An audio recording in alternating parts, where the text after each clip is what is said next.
त्यामुळं वेगवेगळ्या आंदोलनात मी वडिलांच्या बरोबर यापूर्वी होतो. 1995चं झोनबंदी, 1991च्या आसपास परदेशी गहू जो आयात झाला त्याला विरोध करायला आम्ही मुंबईला गेलो होतो, नेहरू बंदरावर. त्यानंतर मी सक्रिय झालो तो फेब्रुवारी 2000. अच्छा, त्यावेळी शरद जोशींचं तुमचा संपर्क असणार. त्यानंतर मग माझं त्यांची ओळख झाली. बऱ्याच तरुण लोकांना शरद जोशींच्या बद्दल माहित नाही, तर त्यांचं शिक्षण काय होतं, साधारण त्यांचं कार्यपद्धती काय होती, याच्याबद्दल काय सांगाल? शरद जोशी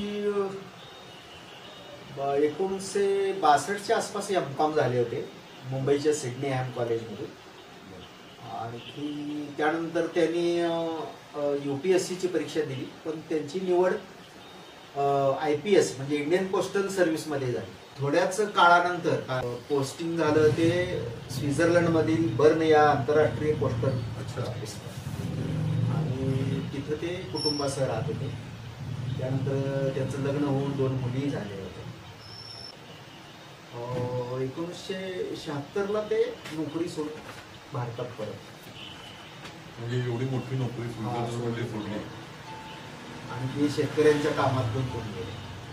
त्यांचं कुटुंबात कोण शेतकरी किंवा त्यांची स्वतःची शेती वगैरे? अजिबात नाही. त्यांच्या कित्येक पिढ्या मागं ते स्वतः सांगायचे की माझा आणि मागच्या पिढींचा काही शेतीशी संबंध नव्हता.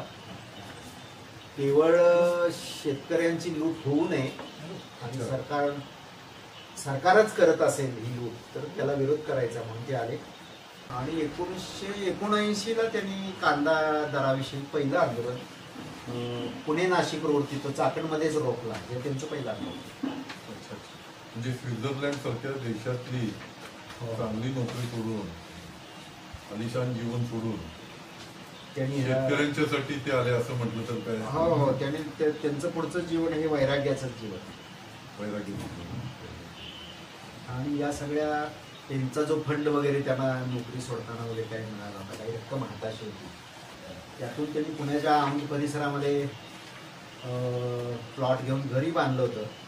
पण या संघटनेच्या कामात आणि शेतीतल्या तोट्यामुळं ही सगळी मालमत्ता त्यांना विकायला लागली. तर काही वेळ तर त्यांना घरचं फर्निचरही तिकडून आणलेले विकून प्रपंच चालवायला लागला. आणि चळवळ जशी वाढली म्हणजे त्यांच्या कुटुंबाला हालअपेष्ट सहन करावी, फारच ओढाताण आणि हालअपेष्ट झाले. त्यांची पत्नी ही लीलाबाई, त्याही उच्च शिक्षित होत्या. त्याही मुंबई विद्यापीठात पहिल्या आलेल्या होत्या. गोल्ड मेडल त्यांना मिळाले. पण शेती आणि शेतकरी, कारण इकडं सगळे दिग्गज जे नेते होते राष्ट्रीय पातळी किंवा राज्य पातळी काम करणार, ते सगळे शेतकरी कुटुंबातून आलेले आणि सहकारात मोठे झालेले पुढारी. ते सामदाम दंडभेद सगळं वापरत होते. त्यामुळं शरद जोशींना फार त्रास झाला. 2008ला एकदा श्रीरामपूरला एक कार्यकारिणीची बैठक झाली होती. त्यावेळी नुकतीच मनमोहन सिंग सरकारनं आमच्या आंदोलनामुळंच, त्या रेट्यामुळंच शेतकऱ्यांची कर्जमाफी जाहीर केली होती. आणि शरद जोशी असं म्हणाले की एवढं मोठं काम करूनही 72,000 कोटी रुपये शेतकऱ्यांना मिळूनही शेतकऱ्यांनी मला एक साधं 50 पैशाचं पोस्टकार्डही पाठवलं नाही की साहेब तुमच्यामुळं मला याचा लाभ झाला. तर ते म्हणले की हा माझ्या भोवती तयार केलेला नरक मीच तयार केलेला.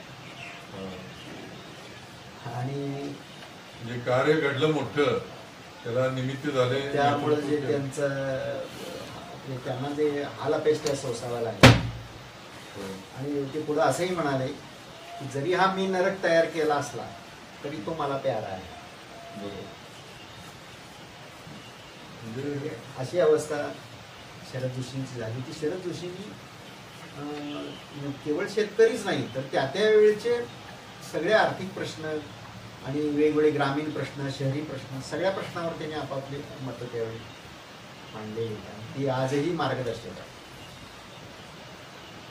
या सगळ्या प्रसंगाला आणि वर्ध्याला देशातल्या विविध संघटनांची एक बैठक होती.